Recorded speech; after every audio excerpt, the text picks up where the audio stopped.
The galaxy was in chaos.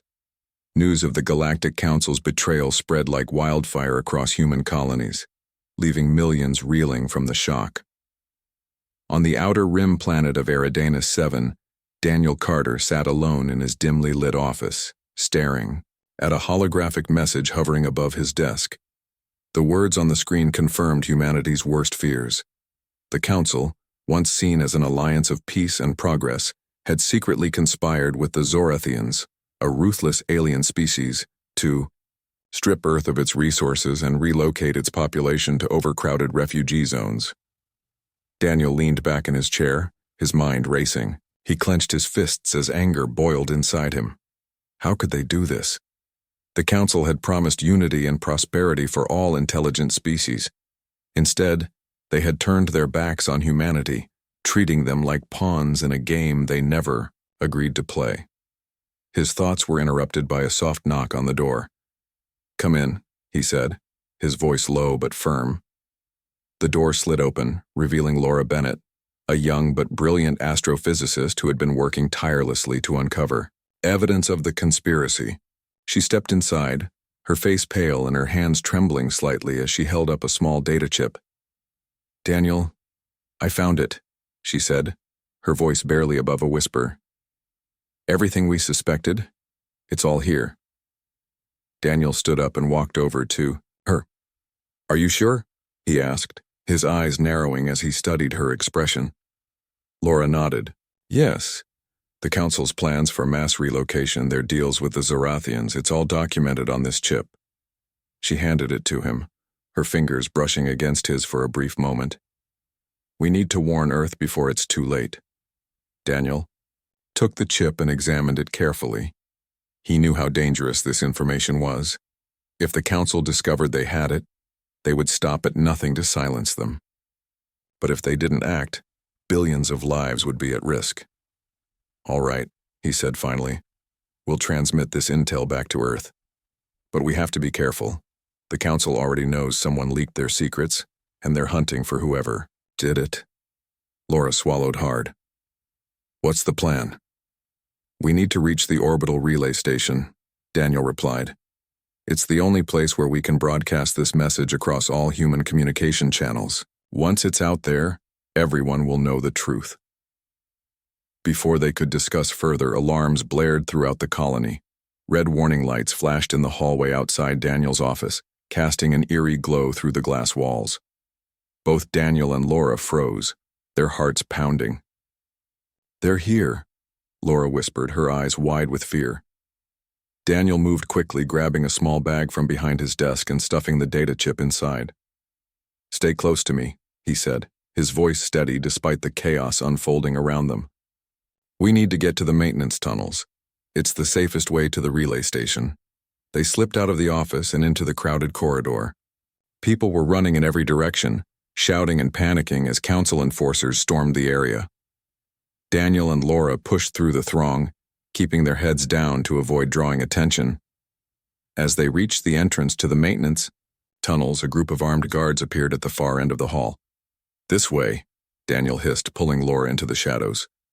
They ducked into a narrow doorway just as the guards passed by, their boots clanging loudly against the metal floor. For a moment, neither of them dared to breathe.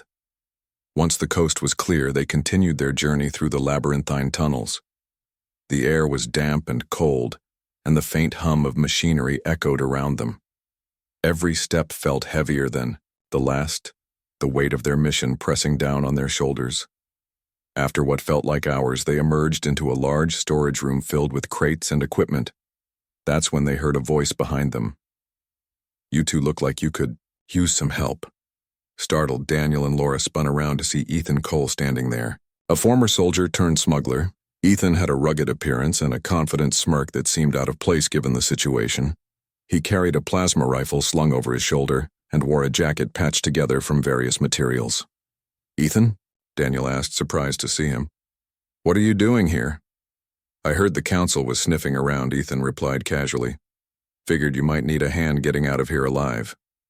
He glanced at Laura. "And judging by the look on your face, I'd say I was right." Daniel hesitated for a moment before nodding. "All right, you can come with us, But stick close, we don't have time for mistakes. Ethan grinned. Don't worry, I've got your back. With Ethan leading the way, the trio navigated through the storage room and into another set of tunnels. Along the way, Ethan shared snippets of information he had gathered about the Council's movements. They've locked down most of the exits, he explained. But I know a route that'll take us straight to the relay station. As they moved deeper into the tunnels, the sound of distant explosions grew louder. The Council wasn't holding back. They were determined to capture whoever had leaked their secrets. At one point, they narrowly avoided a squad of Council drones by hiding in a ventilation shaft. Laura pressed herself against the wall, trying to control her breathing as the machines hovered past, their sensors scanning the area. When the drones finally moved on, Ethan gave the signal to continue. We're almost there, he whispered. Just a little farther. Finally, they reached the relay station. It was heavily guarded, with Council troops stationed at every entrance. Ethan crouched behind a stack of crates, observing the scene. Looks like we're doing this the hard way, he muttered under his breath. Daniel and Laura exchanged a glance. They knew what had to be done. Working together, they formulated a plan to distract the guards while Ethan disabled the security systems. It was risky, but they didn't have any other options. As Ethan prepared to move into position, he turned to Daniel and Laura. You two ready for this? Daniel nodded. Let's do it. With adrenaline coursing through their veins, they sprang into action. Ethan fired a few precise shots, drawing the attention of the guards. Meanwhile, Daniel and Laura slipped past unnoticed, making their way to the control panel. Daniel worked quickly, his fingers flying over the keys as he hacked into the system. Laura stood beside him, clutching the data chip tightly in her hand.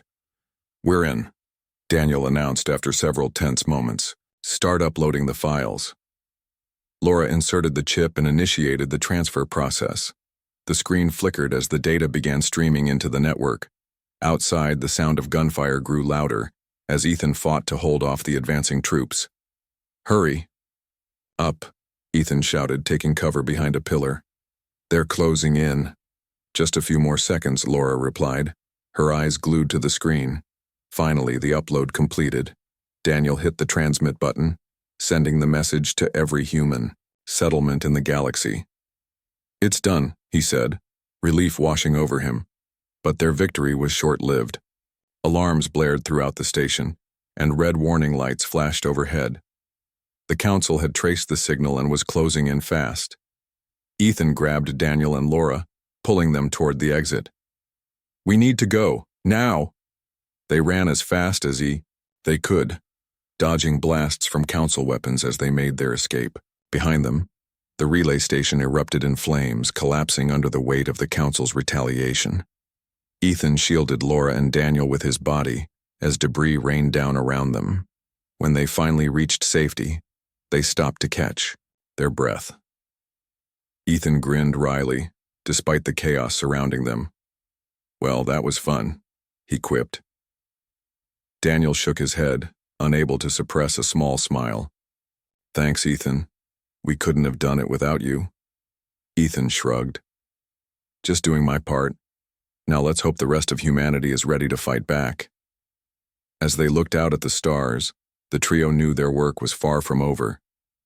The Council's betrayal had ignited a fire within humanity, a fire that would not be extinguished easily. The message had been sent, but the fight was far from over. Daniel Carter, Laura Bennett, and Ethan Cole stood in the shadow of a crumbling relay station, their hearts pounding as the sound of Council warships echoed in the distance. The explosion they had narrowly escaped from moments earlier still lingered in their minds, its flames casting an orange glow across the darkened landscape. They knew the Council's forces would not stop until they silenced the truth, until they silenced anyone who dared to oppose them. Ethan glanced at his companions, his sharp eyes scanning their faces for any sign of hesitation. We need to move, he said firmly, slinging his plasma rifle over his shoulder. They'll be here soon. Daniel nodded, his jaw tight with determination. Where do we go now? He asked, though he already knew the answer. To the shuttle bay, Ethan replied without missing a beat. There's a freighter docked there that I've been using to smuggle supplies. It's old, but it'll get us off this rock.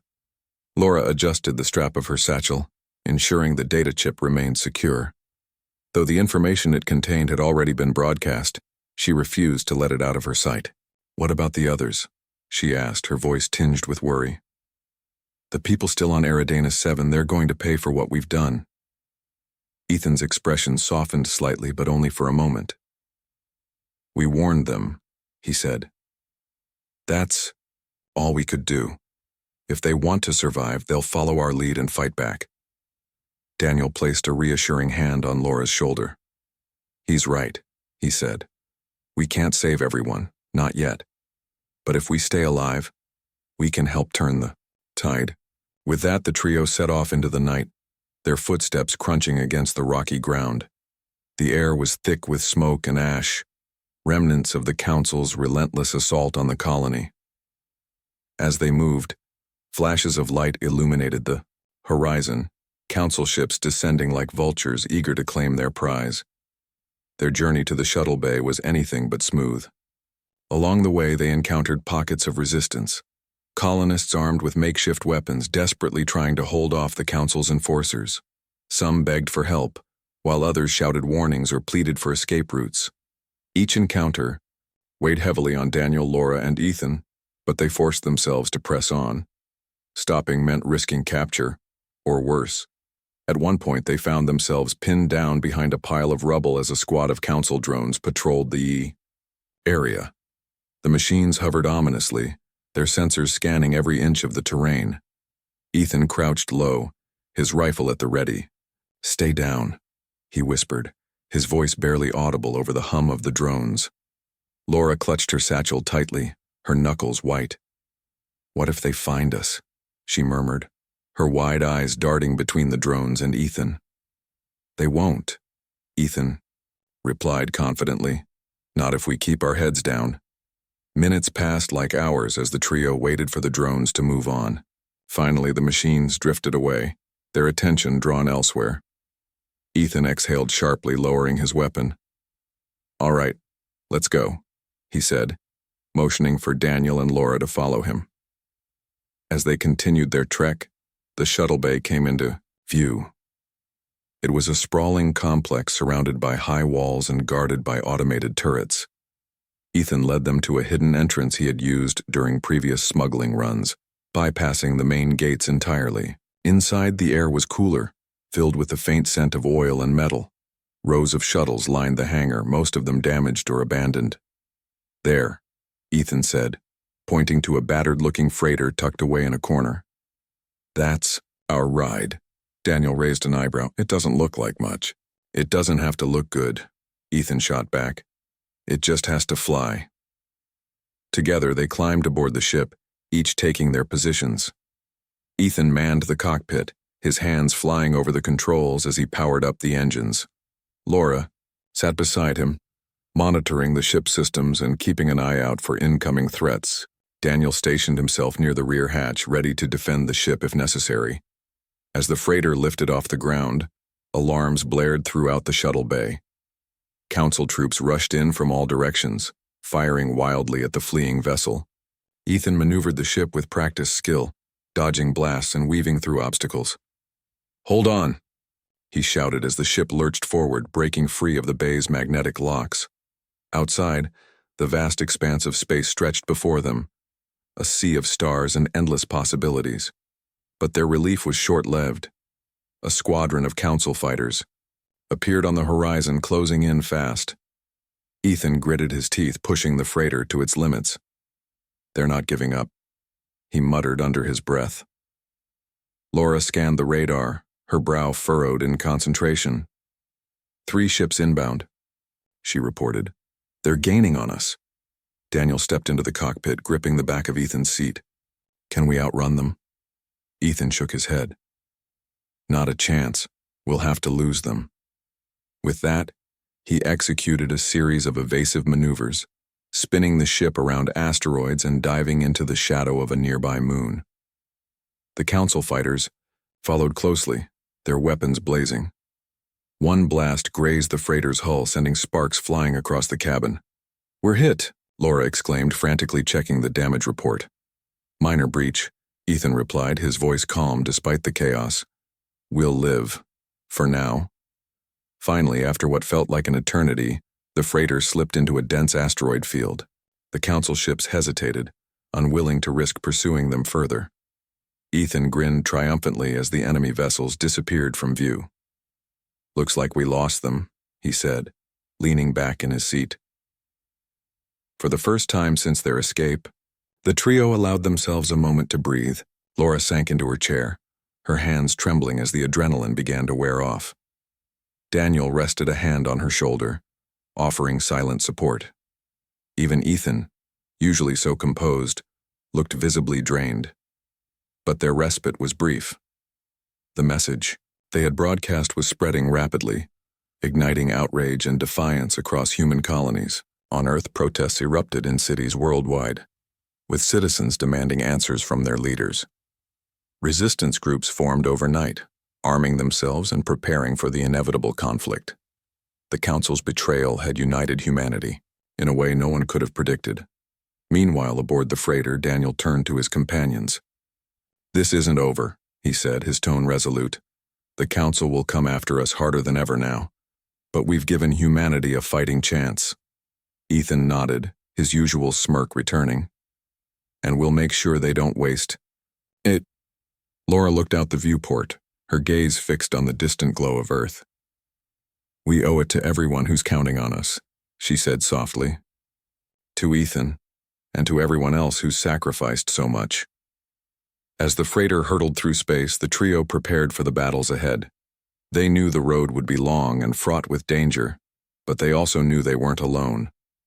Humanity had risen to meet the challenge, and together, they would face whatever came next. In the days that followed, news of the Council's betrayal reached even the most remote corners of the galaxy. Leaders like Rachel Meyer, a charismatic senator from North America, rallied the people to prepare for war. We will not be driven from our home, she declared in a televised address. If the Council wants a fight, then they shall have it. Back on the freighter, Daniel, Laura, and Ethan plotted their next move. Their destination was Mars, where a secret base awaited them. There, they would regroup with other survivors and begin planning the Resistance's counterattack. The Council had underestimated humanity, and they were about to learn the cost of their mistake. As the ship approached Mars, its red surface glowing ominously against the blackness of space, Daniel gazed out at the stars. He thought of Earth, of the billions of lives depending on them, and of Ethan's unwavering courage. This isn't just about revenge, he murmured to himself. It's about proving that we won't bow to tyranny, not today, not ever. With renewed determination, the trio disembarked onto Martian soil, ready to join the fight that would determine the fate of humanity. The Council's betrayal had sparked a fire within them, a fire that would burn brighter than any star. And though the odds seemed insurmountable, one thing was certain: the battle for survival had only just begun. The freighter touched down on the dusty surface of Mars, its engines sputtering as it came to a halt. Daniel Carter stepped out first, his boots sinking slightly into the red soil. The air was thin and cold, the horizon painted in shades of orange and brown under the dim light of the distant sun. Laura Bennett followed closely behind, her eyes scanning the barren landscape for any signs of movement. Ethan Cole brought up the rear, his rifle slung over his shoulder as he kept watch. They were greeted by a group of armed guards who emerged from the shadows of nearby rocks. These weren't Council enforcers, but members of the Resistance, humans, who had been preparing for this moment for years. One of them, a tall woman with short black hair and sharp features, approached the trio. Her name was Rachel Meyer, a senator-turned-rebel leader whose fiery speeches had already inspired millions across Earth and beyond. You made it, Rachel said, her voice firm but tinged with relief. We've been waiting for you. Daniel nodded, his expression grim. The message got out. Humanity knows what the Council has planned. Rachel's gaze shifted to Laura, who still clutched her satchel tightly. And the data? Do you have proof? Laura opened the satchel and pulled out the data. "Chip, everything is here," she said. "The Council's plans, their deals with the Zarathians, it's all documented." Rachel took the chip and examined it briefly before handing it to one of her aides. "Good work," she said. "This will help us rally more support. But we need to act fast. The Council isn't going to sit back and let us organize." She motioned for the group to follow her. "Come with me. We'll brief you on the situation inside." The base was hidden deep underground, carved into the rocky terrain of Mars. It was a maze of tunnels and chambers, each filled with people working tirelessly to prepare for the coming war. Some were repairing weapons, others were analyzing intelligence, and a few were tending to wounded fighters who had escaped recent skirmishes with the Council's forces. Rachel led Daniel, Laura, and Ethan to a large command center where maps of Earth, Mars, and other colonies were displayed. On holographic screens, a team of strategists huddled around the tables discussing troop movements and supply lines. The atmosphere was tense but focused, every person aware of the stakes. Rachel turned to face the newcomers. "As you can see, we're mobilizing everything. We have," she said, "but the Council has resources we can only dream of. Their fleets are massive and they've already begun blockading key systems." Daniel frowned. "How long do we have before they launch a full-scale attack?" "Not long," Rachel admitted. "Days, maybe weeks at most. They're waiting for reinforcements from the Zarathians. Once those arrive, they'll hit us hard." Ethan crossed his arms. "Then we hit them first," he said bluntly. "Catch them off guard while they're still regrouping." Rachel shook her head. "It's not that simple. Attacking without proper coordination would be suicide. We need to focus on defense for now, protect our strongholds and gather more allies. But sitting here won't stop them," Ethan argued. "Every second we waste gives them time to strengthen their position." "He's right," Daniel interjected. "We can't afford to wait. If we strike now, even if it's just a small operation, we can disrupt their plans and buy ourselves some time." Rachel hesitated, weighing the options. Finally, she sighed. "All right," she said. "If you think it's worth the risk, I'll authorize a limited offensive. But it has to be precise. No unnecessary casualties." The plan was set within hours. A small strike team led by Ethan would infiltrate a Council outpost orbiting Jupiter. The station served as a communications hub, relaying orders between the Council's forces and their Zarathian allies. Taking it out would sever their chain of command, at least temporarily, and give the resistance a chance to consolidate its defenses. Daniel volunteered to join the mission, despite Rachel's protests. "I'm not staying behind while everyone else risks their lives," he said firmly. Laura stayed at the base, tasked with decrypting additional files recovered from the data chip. Her expertise was too valuable to risk in combat. The team boarded a stealth shuttle and launched toward Jupiter, cloaking themselves as they approached the target. The outpost loomed ahead, a massive structure bristling with weapons and shield generators. Ethan studied the layout on a monitor, his brow furrowed in concentration.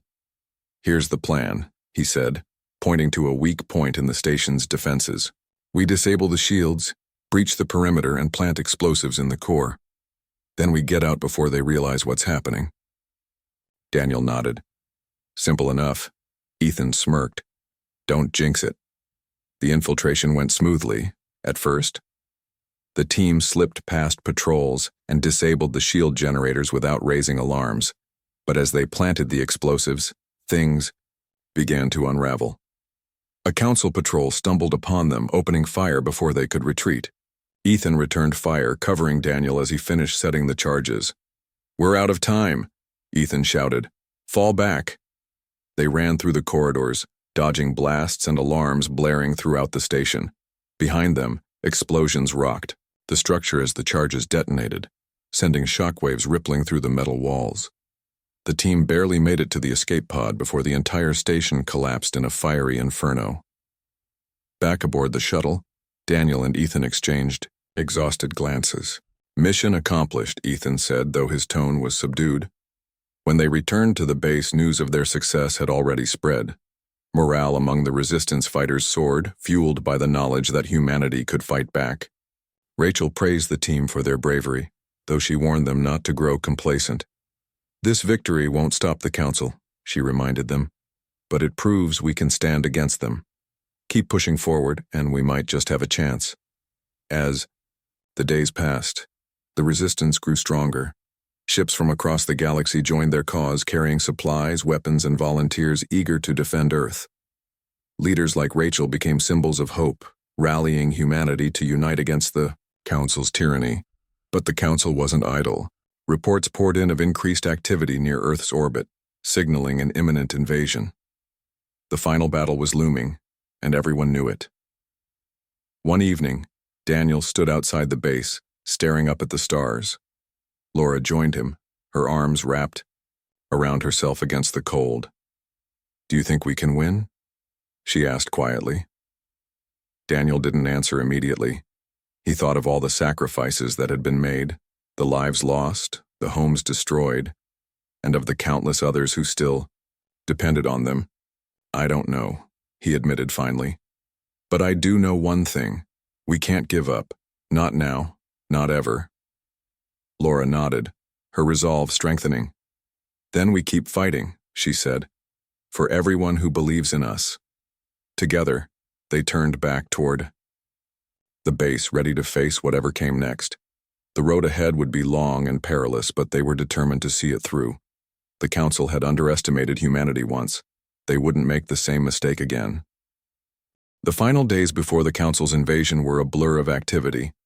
Across Mars, Earth, and other human colonies, resistance fighters worked tirelessly to prepare for the coming battle. Weapons were forged, ships were repaired, and strategies were refined. Every available hand contributed to the effort, from engineers patching up damaged fighters to farmers donating food supplies.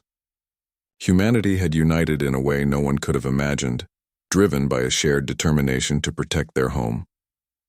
At the hidden base on Mars, Daniel Carter stood in the command center, studying holographic maps of Earth's orbit. The Council's fleet was growing larger by the hour, its ships forming a blockade that stretched across the planet's atmosphere. Their goal was clear: cut off all escape routes and force humanity into submission. Rachel Meyer approached him, her face lined with exhaustion but her eyes blazing with resolve. "Our scouts report that the main attack will begin within 48 hours, she said. "They're bringing everything they've got." Daniel nodded grimly. "Then we need to be ready." Rachel handed him a datapad displaying troop deployments and supply routes. "We've identified key targets, their command ships, supply lines, and shield generators. If we can take those out, it'll weaken their position." Ethan Cole joined them, his usual smirk replaced by a serious expression. "And if we don't?" he asked bluntly. "Then we fight until there's nothing left," Rachel replied without hesitation. "This isn't just about survival. It's about proving that we won't bow to tyranny." On Earth, cities braced for the inevitable assault. Civilians were evacuated to underground shelters, while volunteer militias took up positions along coastlines and mountain ranges. In North America, Senator Rachel Meyer addressed the people one last time, her voice broadcast across every communication channel. "People of Earth," she began, standing atop a makeshift platform surrounded by armed defenders. "Today, we stand at the edge of history. The Galactic Council has betrayed us, seeking to strip us of our freedom and dignity. But let me make one thing clear. We will not surrender. Our ancestors built this world with blood, sweat, and dreams. And today, we fight to keep it." Her words echoed across the globe, igniting a fire in the hearts of billions. Men and women, who had never held a weapon before, now trained alongside seasoned soldiers. Children helped gather supplies, while elders offered wisdom and guidance. Humanity was no longer divided by borders or beliefs. They were one force, united against a common enemy. As the clock ticked down to the invasion, the resistance launched a series of preemptive strikes. Fleets of human ships engaged Council patrols near Jupiter and Saturn, drawing their attention away from Earth. Guerrilla attacks targeted supply depots and communication hubs, sowing confusion among the Council's ranks. Each victory, no matter how small, bolstered morale and strengthened humanity's resolve. Laura Bennett remained at the Mars base, working around the clock to decrypt additional files recovered from the data chip. Her efforts revealed critical weaknesses in the Council's strategy, including vulnerabilities in their shield technology.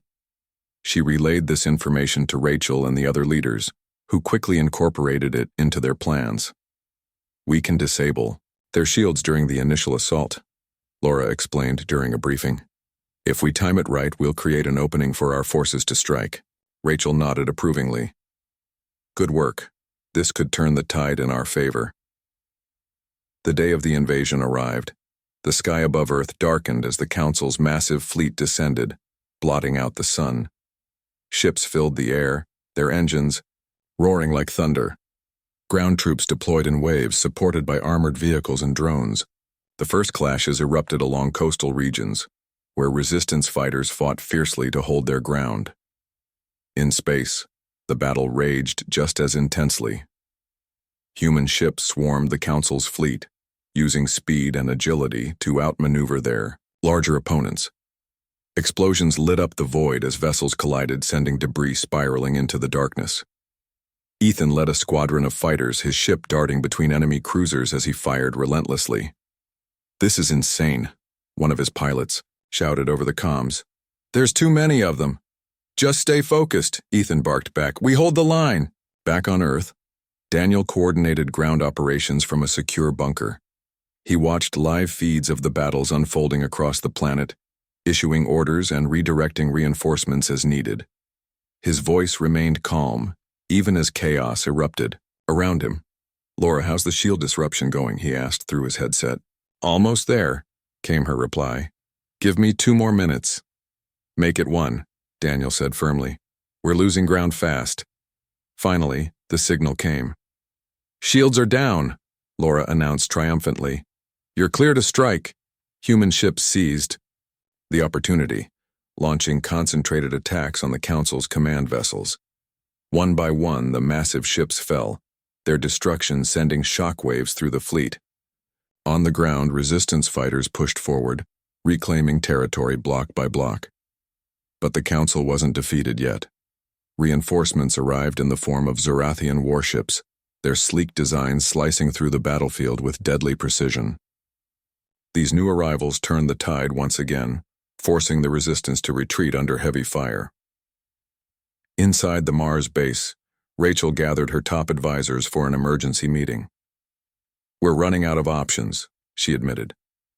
"If we don't act now, they'll overwhelm us." "There is one thing we haven't tried," Laura interjected hesitantly.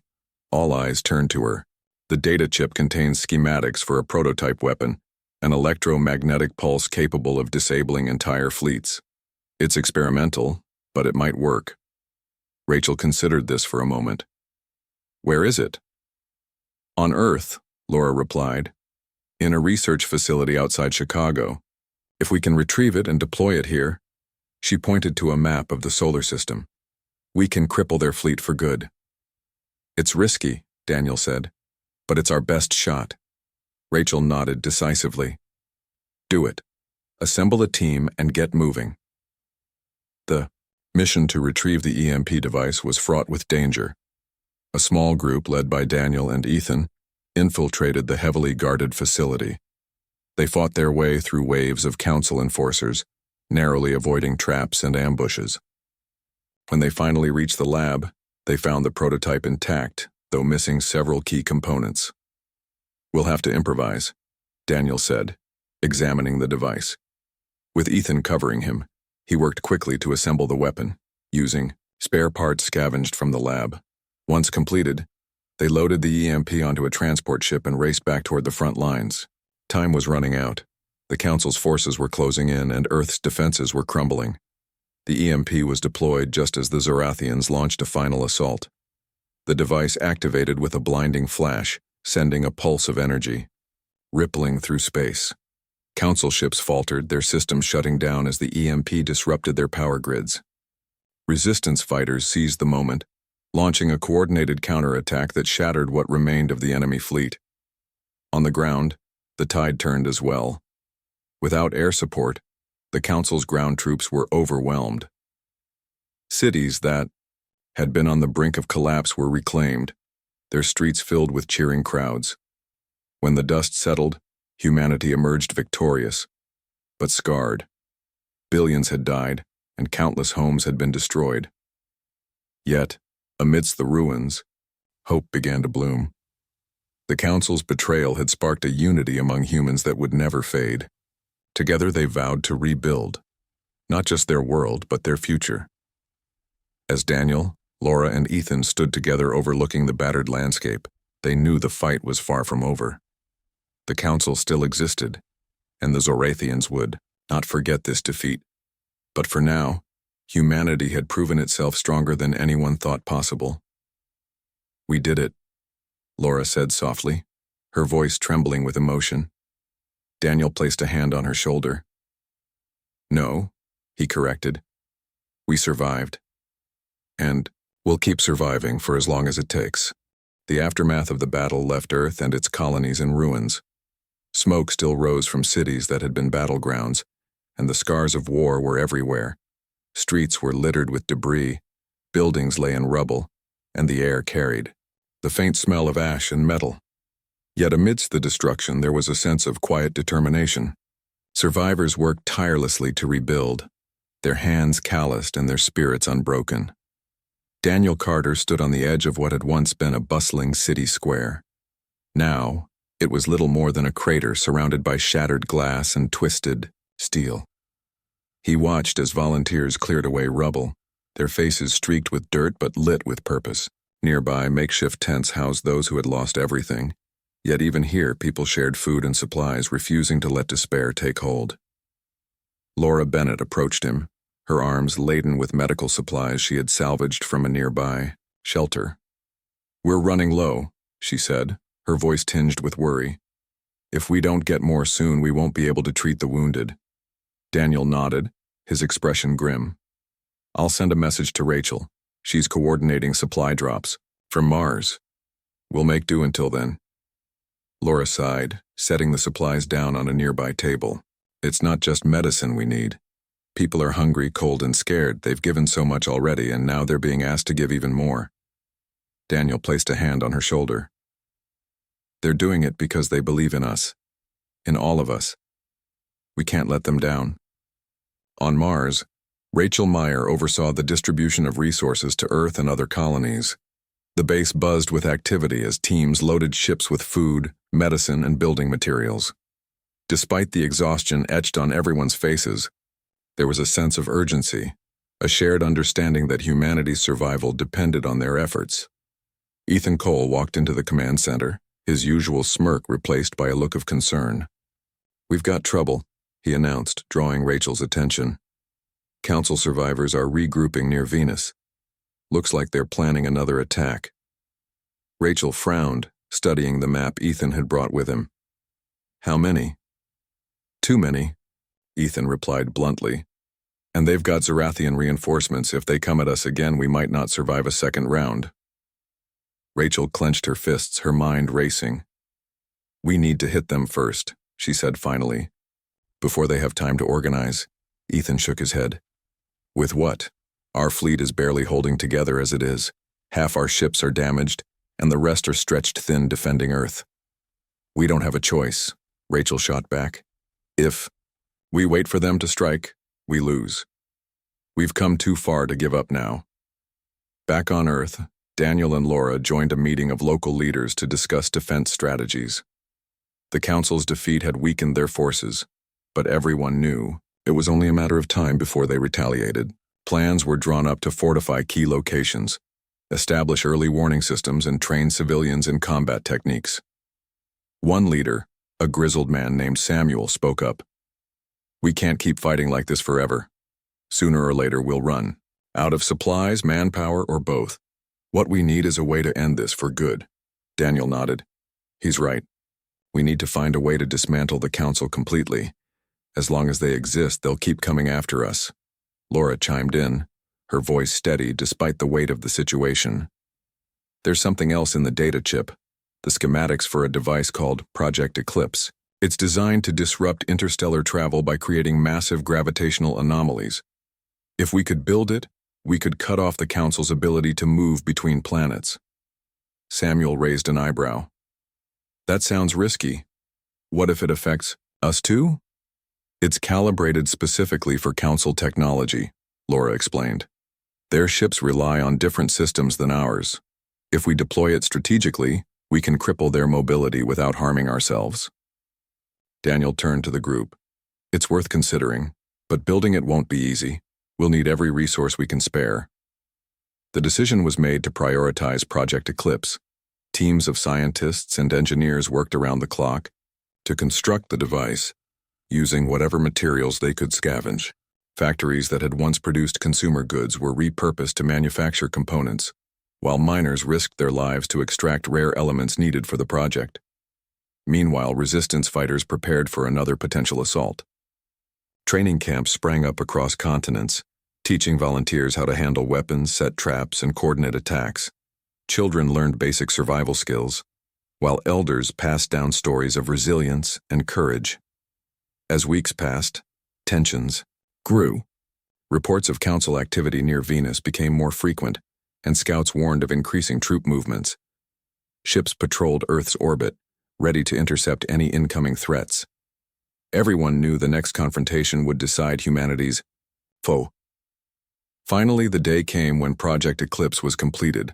A massive structure resembling a satellite dish, it was transported to a secret launch site deep in the mountains. Laura supervised the final preparations, ensuring every detail was perfect. Daniel stood beside her, his eyes fixed on the horizon. "Do you think it will work?" he asked quietly. Laura hesitated, then nodded. "It has to. If it doesn't, I don't know what happens next." Daniel placed a reassuring hand on her shoulder. "We've gotten this far. We'll get through this too." At the same time, Ethan led a squadron of fighters tasked with protecting the launch site. "Stay sharp," he told his team over the comms. "If the Council finds out what we're doing, they'll throw everything they've got at us." The Council did find out. Just as the countdown to launch began, a fleet of ships appeared on the horizon, heading straight for the site. Alarms blared and defenders scrambled to their positions. Ethan's squadron engaged the enemy, their smaller ships weaving between the larger vessels in a desperate attempt to buy time. 30 seconds, Laura shouted from the control room, her fingers flying over the console. Explosions rocked the ground as Council forces closed in. Resistance fighters fought valiantly, holding the line despite overwhelming odds. Inside the control room, Daniel watched the battle unfold on a monitor, his heart pounding. 10 seconds, Ethan's voice crackled over the comms. "You'd better hurry. We can't hold them off much longer." 5. The screen flickered as the device activated, sending waves of energy rippling outward. Council ships faltered, caught in the gravitational anomalies created by Project Eclipse. One by one, they were pulled off course, crashing into each other, horse spinning out of control. "It's working," Laura exclaimed, tears streaming down her face. Outside, the tide turned. With their enemies immobilized, resistance fighters launched a final push, driving the remaining Council forces into retreat. By the time the dust settled, the sky was clear. In the days that followed, humanity celebrated its victory. The Council's ability to wage war had been crippled, and the Zorathians withdrew, unwilling to continue fighting without their allies. On Earth, people emerged from shelters, embracing loved ones, and beginning the long process of rebuilding. Rachel addressed the galaxy one last time, her voice filled with pride and hope. "Today we stand united, not just as humans, but as a species determined to shape its own destiny. The road ahead will not be easy, but together we will rise from these ashes stronger than ever." As Daniel, Laura, and Ethan stood together overlooking a sunrise that painted the horizon in hues of gold and red, they knew the fight wasn't truly over. Challenges would remain, and new threats might arise. But for now, humanity had proven itself capable of overcoming even the greatest odds. "We did it," Laura whispered, her voice trembling with emotion. Daniel smiled faintly. "No, we survived, and we'll keep surviving for as long as it takes."